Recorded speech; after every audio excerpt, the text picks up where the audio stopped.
Hello! Mag-good morning sana ako pero hindi na morning. It's already 1 ng hapon and katatapos ko lang mag-get ready. No, hindi pa ako ready. Nitinan ko yung battery ko, mamamatay siya.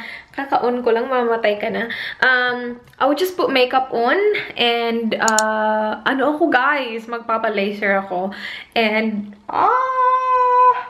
first time ko magpa-laser sa aking doon.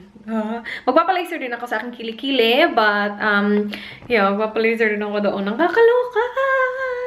Natakot ako. Alam ko na meron akong appointment last month. Alam ko na meron sana ako ng Brazilian, kaya lang, hindi pa ako ready. So, pagdating ko doon, parang nag-pretend ako kasi that was supposedly yung first appointment ko sa doon nga.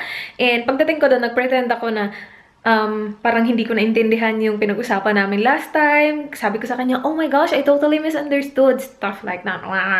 Pero ayoko lang talaga kasi hindi pa ako ready. Sabi ko, doon siya. Like, you know, it's weird. But ngayon, kailangan ko na kasi nabayaran ko na siya. First appointment ko pa lang. This is going to be my third kilikili appointment. Pero nung first appointment ko pa lang, binayaran ko na yung advance na 5 sessions ng Brazilian at saka ng kilikili ko.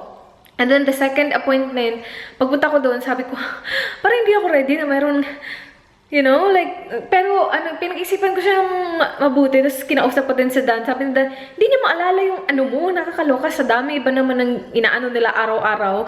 Like, yung sayo lang talaga. And I was just really anxious. Pero ngayon ready na ako. Wala na akong magawa. Binayaran ko na siya. So, kasi nung second session ko, 35, nakabayad na ako ng 5.35. Nakabayad na ako ng 5.35, diba? $35 siya, kilikili at saka doon. And then, nung last time nga, sabi ko, hala, nakalimutan ko. Tapos sabi niya, nag-shave ka ba? Kasi like, you know, gagawin pa rin natin. Sabi ko, hindi ako nag-shave kahit na nag-shave naman ako. Kasi alam ko na hindi nila gagawin kapag hindi ka naka-shave. Kasi sinisendan ka nila ng email na sabi, mag-shave ka one night before. Or like, before ka pumunta, mag-shave ka. Huwag kang maglagay ng kung ano-anong products. Like, hindi ako naglagay ng ano ngayon, deodorant kasi dire-diretso na sila. Like, ikaw na yung magpe-prep ng sarili mo. Pagdating mo doon, like, it literally will take them like a minute, 2 minutes para sa kilikili. So, yung time na sinabi niya sa akin is 5 minutes para sa kilikili at saka sa ano ko nga. Wait, where was I? Meron akong sinabi. Yeah, yun. Sabi ko na hindi ako nag-shave kasi para hindi matuloy. Tapos yung binayaran ko, instead of nagbayad na ako ng 5.35, diba? Sabi niya, oh, since hindi natin magagawa yung Brazilian today, kailangan mo magbayad ng 27 kasi kilikili lang yung inano ko. Sabi ko, okay. So, next time, kailangan ko na talaga siyang gawin. So, yan, nagbayad ako ng 27. Tapos, sayang diba? 27. Ilang dollars na lang, magiging 35 na siya. Tapos, sayang, 2 session na sana yun. Pangalawang session ko na sana ngayon ng aking ano. Kaya lang, na ano ako, besh, na naduwag ako. Anyway, I would just put makeup on. Napunta ako dito kasi i-charge ko yung aking battery. Pero hindi ko mahanap yung aking isang battery. Asan na? Oh, by the way, guys! This necklace is really, really cute. Pineapple. Alam niyo naman na meron akong parang hindi naman siya obsession. Pero, you know, I like my pineapple. That looks so cute. Binibenta to ng kapatid ko. As soon as ready na yung online churva going on niya, I will leave the link below. So, pwede kayo mag-order sa kanya. Oh, diba, bongga? And I'm wearing sleeveless. Kasi, the temperature is 25 degrees mamayang hapon. So, right now, mga around 21, 22. That's not bad. Maybe I will bring a cardigan. Pero, this I got from Shein. Noong unang tinry ko to, medyo, well, kasi I tied it naman. Sasabihin ko sana, noong unang tinry ko to, medyo loose siya, pero I tied it there. So, I'm just wearing a sleeveless kasi para madali lang, gaganon lang ako, tapos magle-laser na siya. And then, I'm wearing, wait, I'll show you my outfit. Meron na tayong mirror. Yan. I'm also wearing my maxi skirt. Kasi para diretso na, hindi ko na siya pwede, para diretso na, hindi ko na siya hubadin. Ano ko na lang siya, igaganon ko na lang siya para maka-laser siya dyan. Woo! Na-try nyo na ba yung Brazilian laser?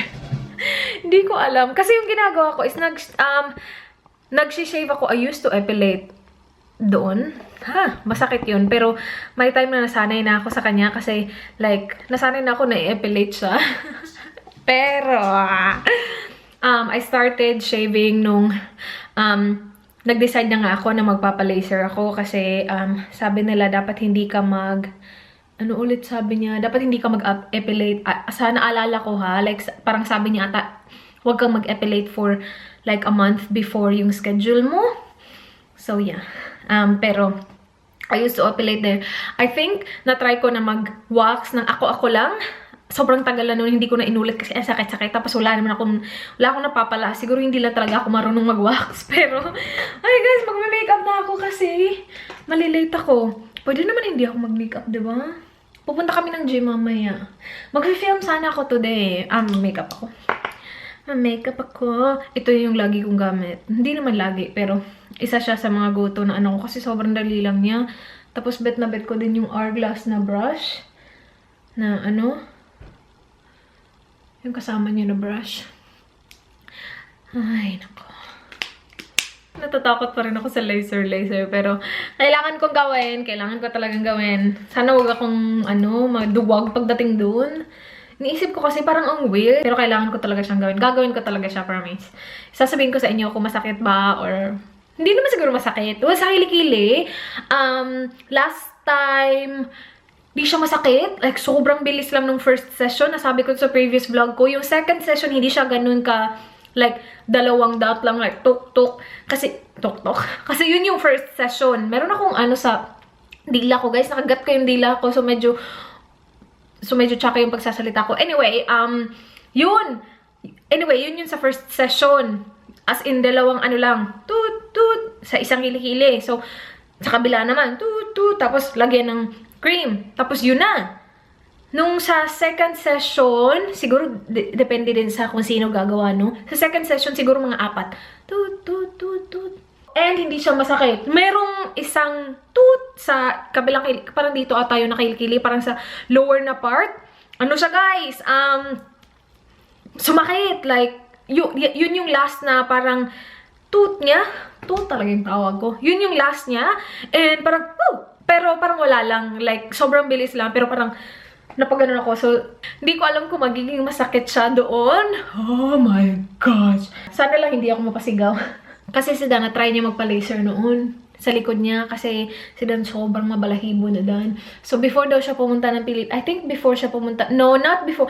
Before siya pumunta ng Pilipinas, nagpa-wax siya. And before siya pupunta ng Pilipinas, before kami pupunta ng Pilipinas, magpapa-wax din siya. Pero, nag-try na siya na magpa-laser. And hindi na siya nag-try ulit kasi sobrang sakit daw. As in, sobrang sigaw niya daw, guys. Na para daw siyang, kasama niya yung best friend niya nun na minumura niya daw yung gumagawa sa kanya. Kasi sobrang sakit daw. Sabi ko, talaga? Para sa akin yung kilikili, okay lang naman, wala naman. Sabi niya, kasi yung sa akin, sa likod daw, tapos sa chest, I think, nagpagawa din siya.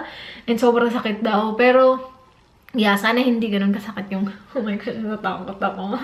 Iniisip ko lang lagi na, hala, nung nasa nursing pa ako, ang dami ko nakikitang tapos ni isa, wala akong matandaan na halaga niya yung itsura ng mo. Or like, parang wala talaga siyang mali siya, wala talaga. So, iniisip, yun na lang yung iniisip ko, like, wala silang pakialam sa doon mo, diba? Okay. Tatapusin ko na lang to, guys. Tatapusin ko lang ang aking makeup. Makeup is done. That highlight though. I use the Essence na highlighter, yung paborito. Isa sa mga paborito ni Kathleen Lights. And guys, this Sugar Lip Balm from Fresh. Bigay sa akin to ng Sephora. I featured it in my unboxing video. This is so good. Gusto ko siya kasi meron siyang tint. Ito yung wala akong lip tint, wala ako lahat sa lips ko, and it's very, anong tawag doon? Bakit nagtatago yung necklace ko? Nawawala yung crack ng lips ko. That's why I have just been using this. Kasi, or kapag nag-lip tint man ako, nilalagay ko siya over it. Text ako ni Jess. Alam niyo ba, nakakaloka? Ay, nako, nakakainis. Si Jess, yung kasama ko sa trabaho, wala na siya sa amin. Hindi naman sa ganang wala. Hindi siya nakapasa sa probation. So, yun. Hindi na kami magkasama lagi. Natext niya ako, kinukumusta niya kami ni Danny Boy. I'll just check kung ano oras yung bus ko. Guys, nagbihis ako kasi biglang lumamig ng slight. And my bus will be here in 8 minutes. So, yung lakad ko siguro mga 4-5 minutes.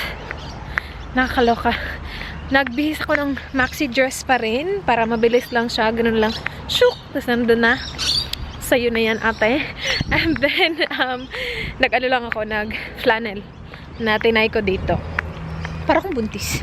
Laki ng tiyan ko, ah. Ano nangyayari sa pag-gym-gym natin? And then, I'm just wearing my backpack. Ibabalik ko sana yung makeup organizer na pinakita ko sa inyo. Kasi diba may butas. Hindi kasi nabalik nila nung weekend. Busy siya. Kaya lang hindi siya magkasya sa bag ko. Ayoko naman ilagay siya sa plastic. Tapos hassle na. So, wala lang. Hindi ko siya mapapalitan. Okay lang yan. Punta ako ng Target.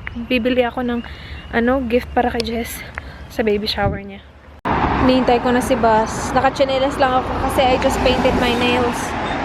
Eh, nakala ko din magiging mainit pero windy pala. Tingnan nyo yung yung maxi dress ko. Nag-ano siya. Sino nakikita nyo yung hangin? It's windy. Dito na ako guys. Kinakabahan ako. Sabi niya magbihis ka muna tapos babalik siya.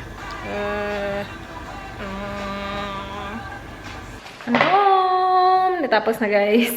Hindi siya masakit at all. Like, hindi talaga siya masakit. Hindi talaga. Okay lang. Napaka-weird nga lang. So, pagdating ko doon, last vlog ko, sabi niya, diba, magbihis ka. Tapos, nung nandun na siya, parang inangat ko na lang yung, dress ko. Tapos, sabi niya, iganon mo yung, sabi niya, iganon mo yung leg mo. Sabi ko, oh well. We will go to the gym. Tapos, magmamuscle kami mamayang gabi. So, did you put it in the freezer bag? Yeah. Ooh, no.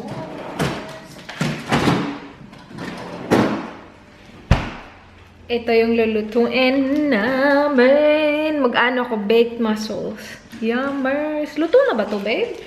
Is this cooked already? Scrubbed and cleaned for your convenience. Oh, it's clean, but I don't think it's cooked yet. That's fine.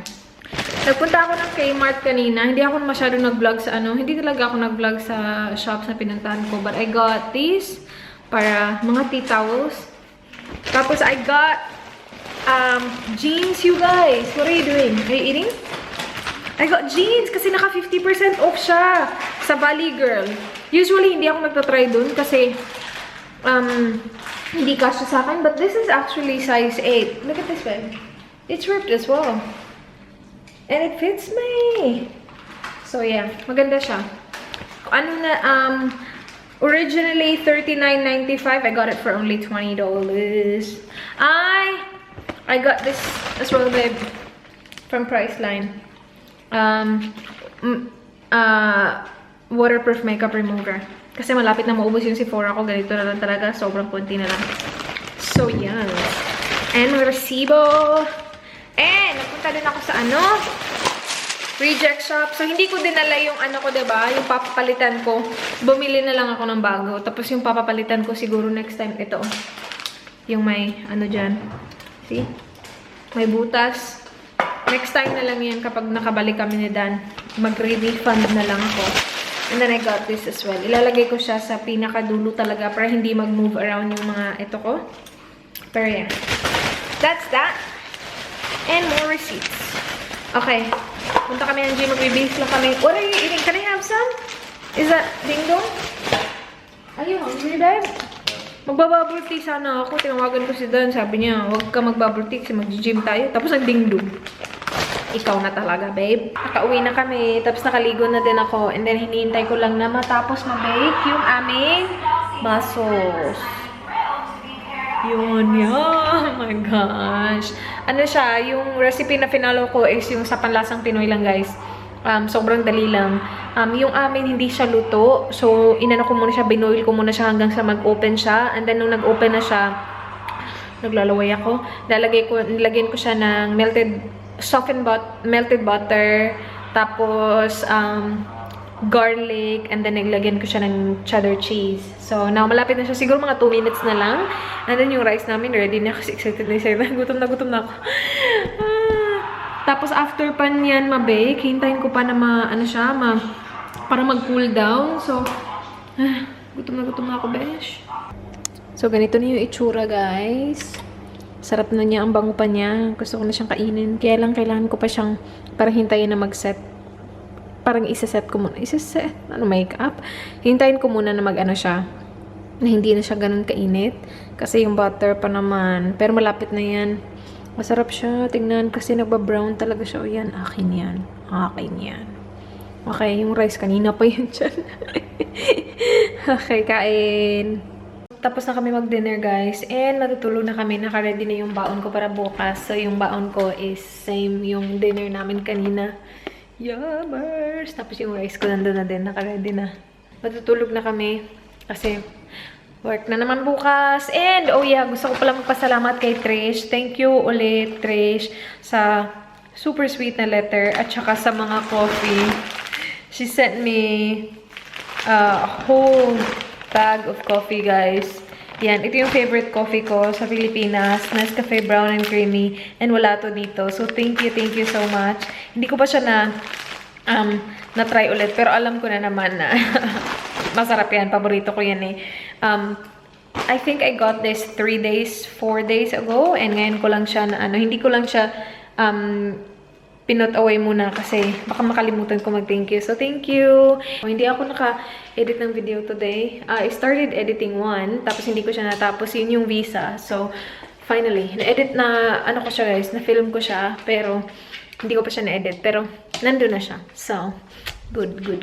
Alright, thank you so much guys for watching. Please like, please subscribe. I hope to see you guys on my next one. Do not forget to be good. Good night. Bye!